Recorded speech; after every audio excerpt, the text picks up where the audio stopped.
ഹരേ കൃഷ്ണ. ഇന്നത്തെ വീഡിയോയിൽ ജൂലൈ 2025 കുംഭരാശിക്കാർക്ക് നവഗ്രഹങ്ങളുടെ ഗോചരഫലങ്ങൾ എന്തെല്ലാമെന്നും പിന്നെ നിങ്ങളുടെ സാമ്പത്തികം, ജോലി, ആരോഗ്യം, കുടുംബബന്ധം, ലവ് റിലേഷൻ എല്ലാം എങ്ങനെയെന്നും അറിയാം. ജൂലൈ മാസത്തുടക്കത്തിൽ നിന്നും അവസാനം വരെ നിങ്ങൾക്ക് എന്തെല്ലാം മാറ്റങ്ങൾ നേരിടേണ്ടി വരുമെന്ന് അറിയാം.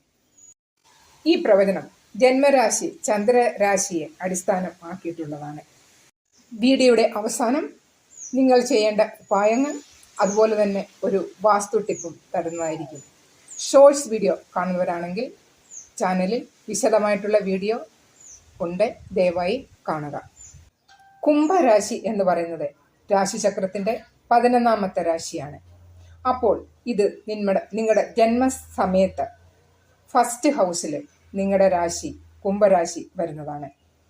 അപ്പോൾ ഈ മാസം ജൂലൈ മാസം നിങ്ങളുടെ ഗ്രഹങ്ങൾ നിങ്ങളുടെ രാശിയിൽ എവിടെ ഗോചരം ചെയ്യുന്നു എന്ന് നമ്മൾക്ക് അറിയാം.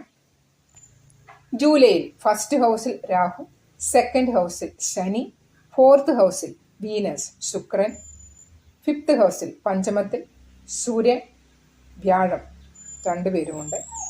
സിക്സ്ത് രാശിയിൽ ബുധനും, സെവൻത് രാശിയിൽ മംഗൾ, ചൊവ്വയും പിന്നെ കേതുവും. അപ്പം മംഗൾ എന്ന് പറയുന്നത് ചൊവ്വ, മാർസ്, ഓക്കെ, എല്ലാം ഒന്ന് തന്നെയാണ് ചൊവ്വ. അപ്പൊ ചൊവ്വയും കേതുവുമാണ് സെവൻത് ഹൗസിൽ ഇരിക്കുന്നത്. ആരോഗ്യം എങ്ങനെ ഇരിക്കുമെന്ന് നോക്കാം. ഫസ്റ്റ് ഹൗസിൽ ഇരിക്കുന്ന രാഹു, ഫസ്റ്റ് ഹൗസ് റെപ്രസെൻറ്റേറ്റ് ചെയ്യുന്നത് നിങ്ങളുടെ ആരോഗ്യം, നിങ്ങളുടെ ഇമ്മ്യൂണിറ്റി, ഇവയൊക്കെയാണ്. അപ്പോൾ അവിടെ രാഹുവാണ് ഇരിക്കുന്നത്. ഫസ്റ്റ് ഹൗസിന്റെ സ്വാമി ആരാണ്? ശനിയും. ഇപ്പോൾ നിങ്ങൾക്ക് 7ാം ശനിയുടെ 3rd ഫേസ് ആണ് നടന്നുകൊണ്ടിരിക്കുന്നത്. അപ്പോൾ ഇതൊക്കെ കണക്കിലെടുത്താൽ നിങ്ങളുടെ ഹെൽത്ത്, ആരോഗ്യം, നിങ്ങൾക്ക് ഹെഡേക്ക്, മൈഗ്രെയിന് ഒക്കെ വരാനുള്ള സാധ്യതയുണ്ട്. കൂടുതൽ ചിന്തിക്കാതിരിക്കുക. അതൊക്കെ മൈഗ്രെയിന്, ഹെഡേക്കിനൊക്കെ നിങ്ങൾക്ക് കാരണമാവും. അതുപോലെ തന്നെ ഉദര സംബന്ധിച്ച അസുഖങ്ങൾ വരാൻ സാധ്യതയുണ്ട്. അപ്പോൾ സ്റ്റൊമക്ക് അപ്സെറ്റ് ആകാനുള്ള സാധ്യത ഉണ്ടെന്നാണ്. അതുകൊണ്ട് പുറത്തുനിന്നുള്ള ഭക്ഷണമൊക്കെ നിങ്ങൾ ഒഴിവാക്കുക. വീട്ടിൽ തന്നെ നല്ല നല്ല ഭക്ഷണങ്ങൾ ഉണ്ടാക്കി അങ്ങനെ കഴിക്കാൻ നിങ്ങൾക്ക് ശീലിക്കുക. അതാണ് എല്ലാവർക്കും വേണ്ടത്. അപ്പോൾ ഇങ്ങനെയൊക്കെ നോക്കിക്കഴിഞ്ഞാൽ, വെള്ളം ആവശ്യത്തിന് കുടിക്കുക.